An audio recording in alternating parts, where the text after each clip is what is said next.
and welcome back to World Talks on TVP World with me, Ashim Kumar. Russia launched yet another attack on Ukraine on Friday morning, targeting Kyiv. The strike caused widespread damage as well as multiple casualties. In the meantime, European leaders gathered for their final summit of the year. The main focus remained on aid for Ukraine. To help drum up support, President Zelenskyy was in attendance, speaking to his European partners. What are the EU plans if the United States scales back its support for Ukraine? Well, to discuss that, I'm joined by Hanna Shelest, Security Programs Director, Ukrainian Prism, to discuss this. Hello and welcome to TVP World. Thank you for taking the time. Thank you for the invitation. So clearly, one of the major questions that the EU is facing is what happens when Trump takes power in the US to the US support for the Ukrainian war effort. What are your views? That's definitely one of the most unpredictable questions. On the one hand, we understand that he and his team would like to make these assistance more conditional. So some additional requests can be put over there. And one of the biggest conditions would be the readiness of the Ukrainian side for the negotiations with the Russian Federation. The problem is that we don't hear what conditions would be for the Russian Federation in this case. So that would be a serious bargain. At the same time, we understand that now it is the attempt to give as much as possible to Ukraine to secure a certain time of the unpredictability and for the formation of the new administration in Washington.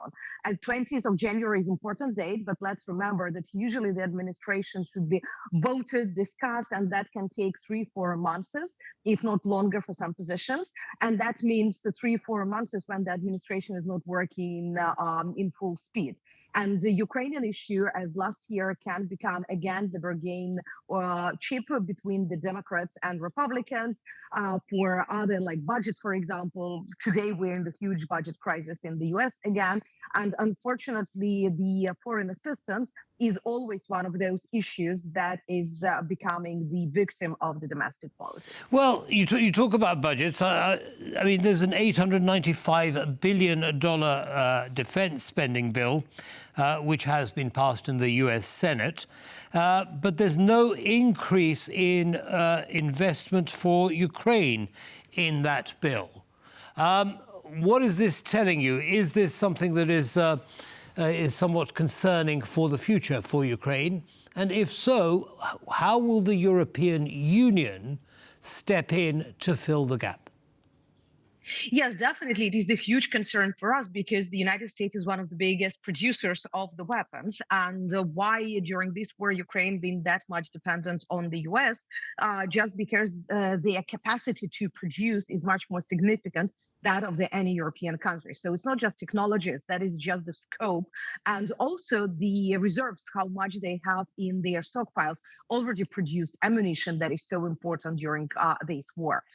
Even that we know that usually from those money that are named as money for Ukraine, at least 70% are stayed in the United States for their production, for their procurement, and also for their institutions like EUCOM, the European Command in Stuttgart, receives quite a significant amount of money each time when it is the Ukrainian package. But okay, that's named for us, and that is still the discussion. We know from the latest statements that the money, financial support for military purposes can be still included in other articles of the budget and other acts that would be voted later. So if it is not in the current budget, it doesn't mean that these supports are like totally excluded. And very often, let's be honest, for us, the problem is not just of the promises of the certain amount, not even the amount, but the real delivery. Because a lot of those promises made, the actual delivery happened in 6 months, in 1 year. What for the current warfare is the huge delay. And sometimes it's just the inability to spend this money.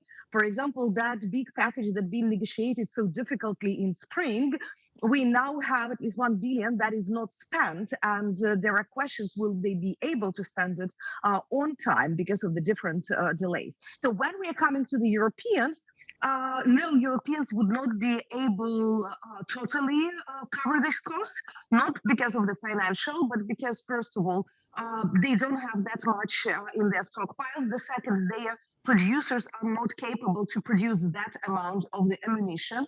The third, some of the types of the ammunition are just not produced by the European companies. And then we have definitely also the countries like Hungary that are blocking some of the spendings, even that the request is done not to spend from the European budget, but from the Russian assets. So that is de facto Russian money that should be spent for support of Ukraine. But Hungary is blocking it. Right, so time seems to be the common enemy for most of the challenges. First, getting the material from the US to Ukraine, and secondly, time to build up European capacity to an extent that it can be effective in supporting Ukraine. Now, how are those pipelines, the supply chains, if you like? I mean, you know, the European Union has had 3 years in which to develop these pipelines. How have they progressed since the full-scale invasion in February 2022? Because it's not the first time we're hearing that this is a challenge. Yeah, there are good and bad news in this. Some of the good news that the changes happened at the structural level. First of all, in terms of the logistics, in terms of the possibility of the joint procurement, or in the legislation about the possibility to buy outside of the European Union. Because in the first year of the war, for example, the Czech or Lithuanian government could not buy in, let's say, in some African country where still the Soviet weapons been, and to deliver it to Ukraine. There were a lot of limits for this. Now this process is definitely slowly but changing.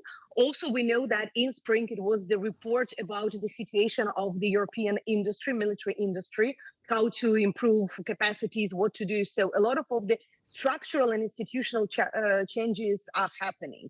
Right, but if I can just interrupt for a second, the time is short and I want to get this extra thing in. Now, we understand those things are still in play, but there have been developments. So Putin is saying, well, if Trump is at the table, I'm prepared to have negotiations. Kaja Kallas, the EU chief foreign policy speaker, is saying, well, Ukraine can't go to those negotiations unless it's in a position of strength. Now, how can it be in a position of strength if it doesn't have the military materiel that has been, you know, should have been there maybe a year, maybe 6 months ago? Exactly, you're absolutely right. And at the same time, when the European Union promised 1 million rounds to Ukraine in 1 year, and that was not able to deliver on time, but North Korea delivered the weapons to Russia. It's a big, even for image, it's very negative for the European Union. But in terms of the practice, we need to understand that for the first 2 years, it was the big disparity between the policies of the European Union member states and the private companies that are producing.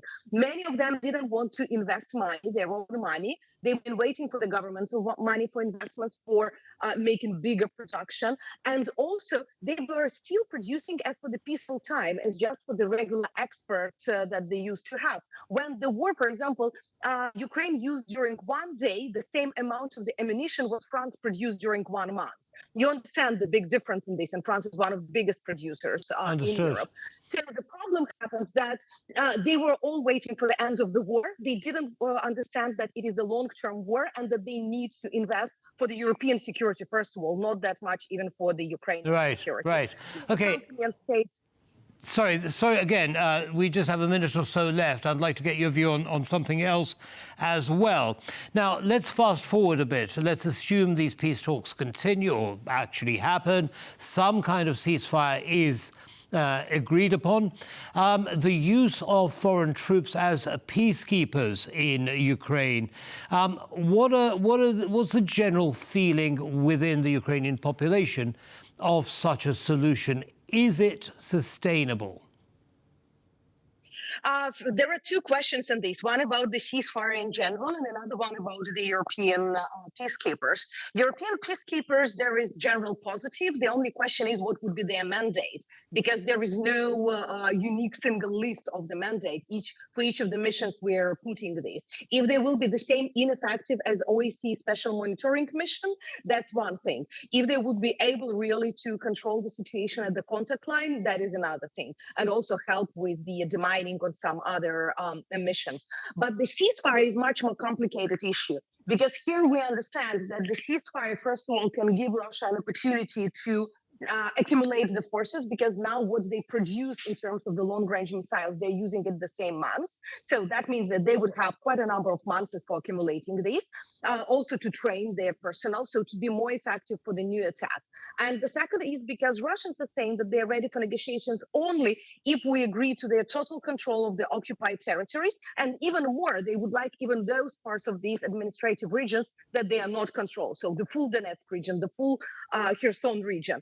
And they are not controlling, they've never been controlling the full regions. So if this ceasefire would lead just to the greater risks and problems for Ukraine and for the population at the occupied territories, that's definitely raised a great concern among the Ukrainian population. Indeed, indeed, I'm sure it is. Hanna Shelest, unfortunately, we're going to have to leave it there, but thank you very much indeed for sharing your analysis with our audience. Have a good day. That's all from this episode of World Talks. Goodbye.